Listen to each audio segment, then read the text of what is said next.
Assalamualaikum warahmatullahi wabarakatuh.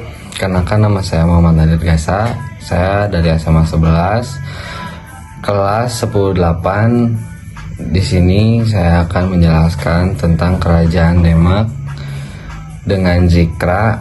Dikarenakan zikranya sedang sakit, jadi membuat videonya masing-masing dengan klip yang berbeda. Assalamualaikum warahmatullahi wabarakatuh. Nama saya Muhammad Zikri Firdaus dari kelas 8 hari dan absen 22. Hari ini saya bersama Muhammad Nadir Gaisa akan menjelaskan mengenai kota kerajaan Demak. Peristiwa penting yang ada di kerajaan Demak yaitu salah satunya adalah masa kejayaan kerajaan Demak, yaitu selepas wafatnya Raden Patah, Adipati Unus sang putra melanjutkan perjalanan kerajaan Demak, kemudian berlanjut dengan Sultan Trenggono yang pada kekuasaannya sukses membawa kerajaan Demak berjaya, mulai dari sebagai pusat penyebaran agama Islam, menjadi pusat perdagangan, hingga menjadi daerah yang meluas hingga ke bagian barat dan timur Pulau Jawa.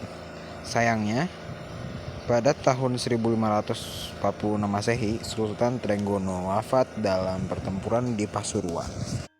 Kerajaan Demak berdiri seiring dengan kemunduran Majapahit, kerajaan Hindu-Buddha terbesar di Nusantara.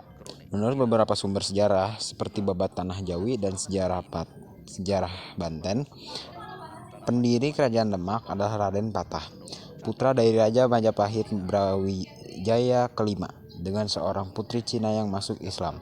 Raden Patah awalnya adalah adipati di Palembang, namun kemudian ia pindah ke Demak dan mendirikan kerajaan Islam di sana pada tahun 1478 Masehi.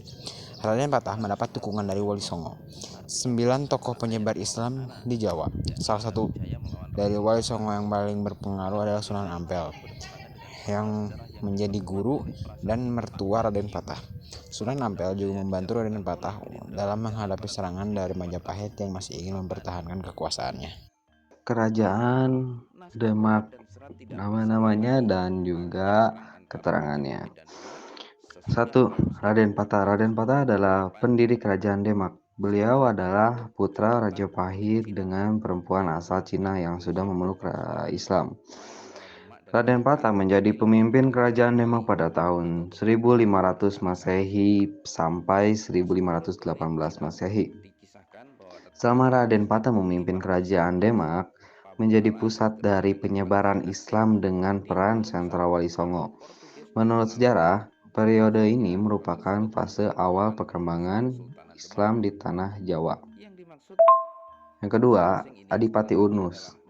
Adipati Unus adalah anak Raden Patah. Setelah sang ayah meninggal, Adipati Unus yang melanjutkan tahta kerajaan sebelum naik menjadi sultan. Adipati Unus dikenal dengan keberaniannya menjadi panglima perang.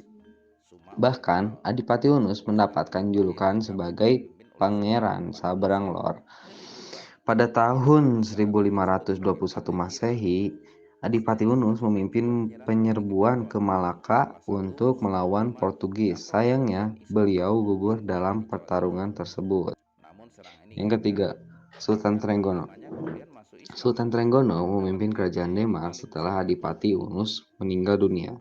Di bawah kepemimpinannya, kerajaan Demak meraih masa kejayaannya.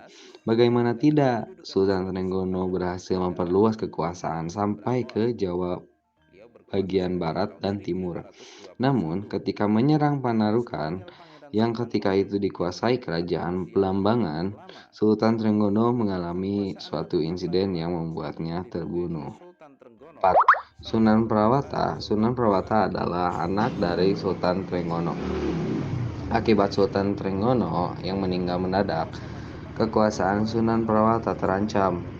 Pangeran Sekar dan Pangeran Surowiyoto berusaha mengalahkan Sunan Prawata.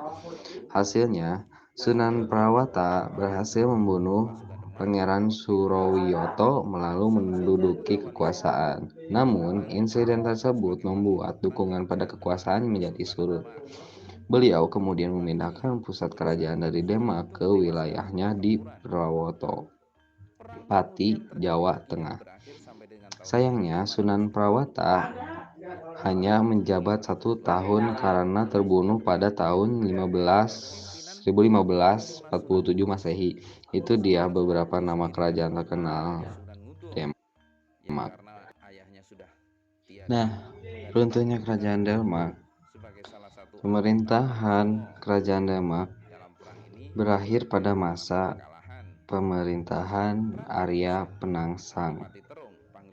Setelah kerajaan Denmark dipindahkan ke Pajang pada 1586 Masehi, kerajaan Denmark benar-benar runtuh. Terima kasih atas sudah menontonnya video kami yang tentang menjelaskan sejarah kerajaan Denmark dengan Zikra. Cukup dari kami, sekian. Assalamualaikum warahmatullahi wabarakatuh.